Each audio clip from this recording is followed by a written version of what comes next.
Bienvenue sur Africa 24 dans cette nouvelle édition du QG Weekend. Voici les titres de l'actualité. Le Front populaire ivoirien est à la recherche d'une nouvelle formule de la commission électorale indépendante après avoir refusé dans un premier temps de désigner un représentant dans cette instance.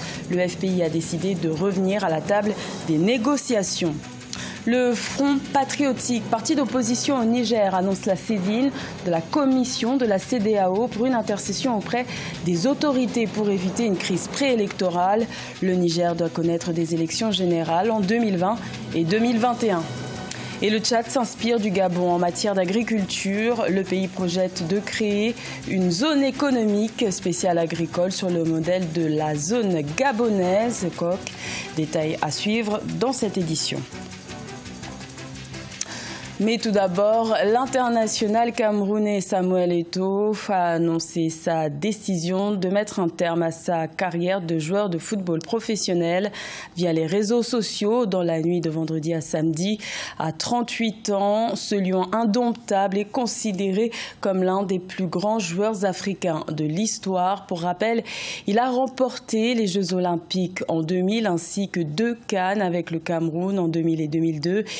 Il est d'ailleurs le meilleur buteur historique de la CAN avec 18 réalisations. Il a été élu 4 fois joueur africain de l'année. Rappelons que Samuel Eto'o a récemment été annoncé pour intégrer la Confédération africaine de football à un poste de conseiller spécial du président Ahmad Ahmad. La classe politique ivoirienne se projette pleinement dans l'organisation de l'élection présidentielle de 2020, malgré les réformes controversées de la commission électorale indépendante. Le Front populaire ivoirien de Pascal Affi-N'Guessan, qui était récalcitrant dans un premier temps, a décidé de se mettre à la table des négociations pour discuter d'une nouvelle version de la CEI, organe en charge des élections. Les explications de Philomène. La question des réformes de la commission électorale indépendante dans la perspective de la présidentielle de 2020 fait toujours débat en Côte d'Ivoire. Les acteurs politiques et certains groupes de la société civile sont divisés. Fait nouveau, le Front populaire ivoirien FPI, dirigé par Pascal Affi-N'Guessan, qui avait rejeté la requête d'y installer ses représentants, fait volte-face. Le parti d'opposition affirme avoir conclu un accord avec le gouvernement. Le gouvernement a estimé qu'il était quand même important de rappeler, après l'adoption de la loi, certains acteurs de l'opposition pour qu'il y ait un consensus. C'est ce que le gouvernement a fait en appelant le président Affi-N'Guessan du FPI. Le Front populaire ivoirien avait justifié sa contestation par le caractère impartial de la composition de la nouvelle commission électorale. Malgré ce nouveau contexte, les autres formations de l'opposition maintiennent l'option d'un recours auprès du Conseil constitutionnel. Nous encourageons les différents acteurs, que ce soit le gouvernement, les partis politiques de l'opposition, à renouer avec le dialogue, donc d'arriver à trouver le consensus qui permettra d'avoir une commission électorale indépendante qui va inspirer confiance et permettre d'aller aux élections. Selon la loi adoptée le 30 juillet 2019 par l'Assemblée nationale, la CEI doit être composée de 15 membres contre 17 auparavant. La commission de la CEDEAO a été saisie par le parti d'opposition Front patriotique au Niger. Une saisine pour inviter l'organisme intergouvernemental à intercéder auprès des autorités nigériennes sur le déroulement du processus électoral en prélude aux élections générales de 2020 et 2021. Reportage de notre correspondant Sadou Alizé Mokhtar.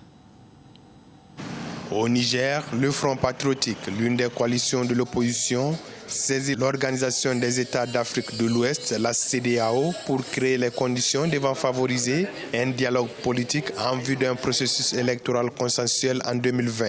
Nous avons demandé à la CEDEAO de s'impliquer, de s'intéresser à ce qui se passe au Niger. Nous avons peur que le gouvernement ne veuille préparer un coup de force, un hold-up électoral, utiliser les moyens des lois qu'il s'est taillé lui-même sur mesure pour organiser un passage en force en 2020. Depuis 2017, l'opposition refuse de siéger à la commission électorale. Elle conteste le nouveau code électoral élaboré et adopté en juin par le Parlement. Selon le front de l'opposition, cette décision de saisir la CEDEAO intervient après l'échec de plusieurs tentatives initiées pour un code électoral consensuel et une CENI indépendante. Dire que le processus électoral actuel n'est pas inclusif.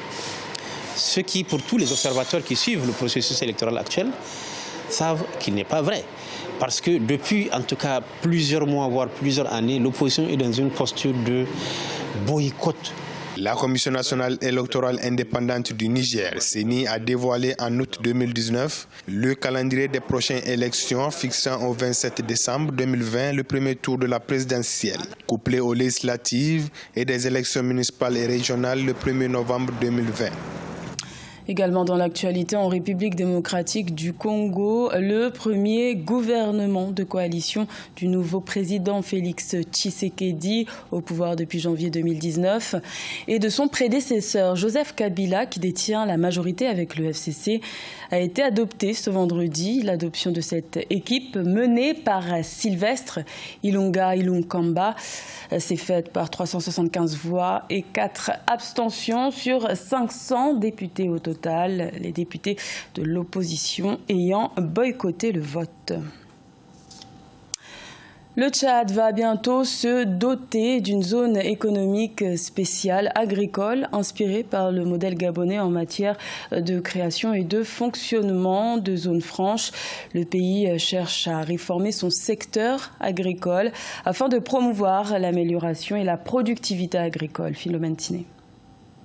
Depuis 2015, le Tchad a amorcé un processus de modernisation et de mécanisation de son agriculture.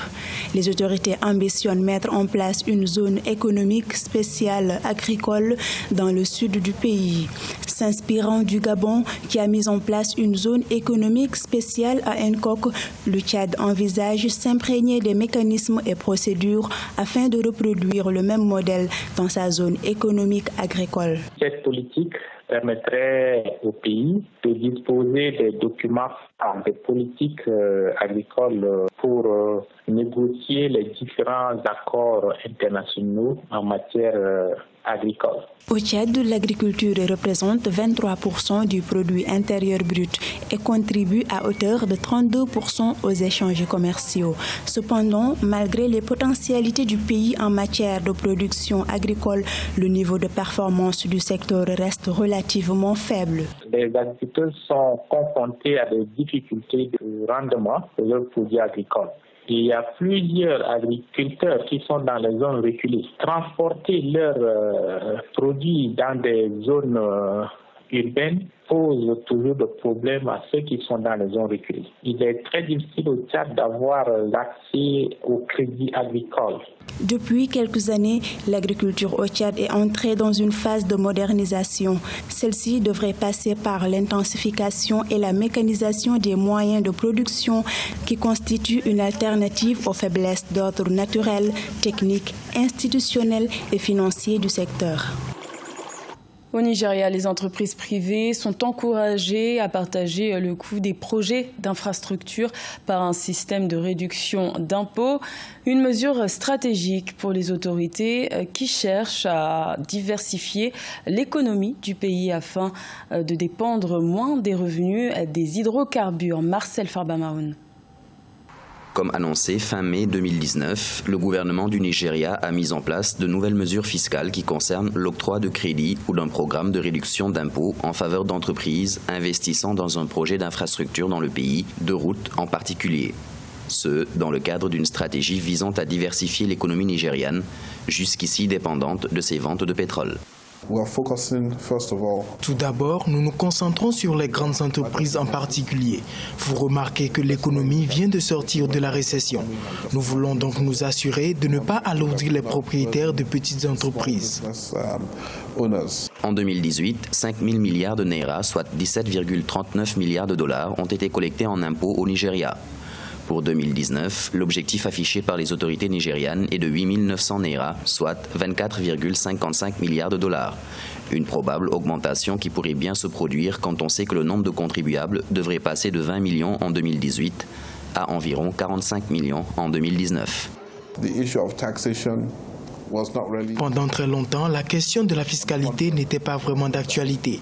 Alors maintenant, les gens font appel à des comptables en essayant de mettre de l'ordre dans leurs finances, puis d'essayer de voir combien d'impôts ils devraient payer en fonction de l'entreprise qu'ils ont créée.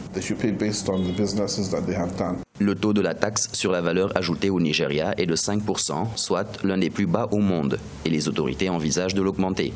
Ces objectifs, décrits comme ambitieux, pourraient cependant être difficiles à atteindre dans un pays qui compte 190 millions d'habitants, où environ 80% de la population active est employée dans le secteur informel. Au Soudan du Sud, un an après la signature de l'accord de paix de septembre 2018, les habitants de Yé ont pu assister à un concert assez particulier, un événement pour promouvoir la paix et la réconciliation nationale après près de 6 ans de guerre civile. Ibayako. Un concert à Yé, au Soudan du Sud, pour célébrer la paix et la réconciliation récente dans le pays. La mission des Nations Unies, en collaboration avec les autorités locales du pays, a permis l'organisation de cet événement, synonyme de joie pour les habitants.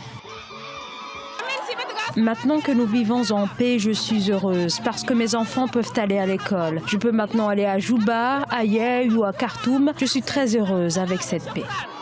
Les résidents se sont rassemblés en grand nombre pour assister aux performances de divers artistes. Emmanuel Kembe, artiste populaire du Soudan du Sud, a interprété des chansons sur le patriotisme, la paix et la reconstruction du pays. La paix n'est pas quelque chose que nous chantons, ce n'est pas quelque chose que nous souhaitons, mais c'est quelque chose pour laquelle nous travaillons tous les jours. Alors, le développement qui se produit actuellement à Yé donne vraiment l'impression que notre peuple est prêt à accueillir la paix. Un accord signé entre le président Salva Kiir et le chef rebelle Riek Machar a permis de réduire les affrontements et de faire cesser les 6 années de guerre civile du pays. C'était le journal de la rédaction. Merci de l'avoir suivi. L'information continue sur Africa 24.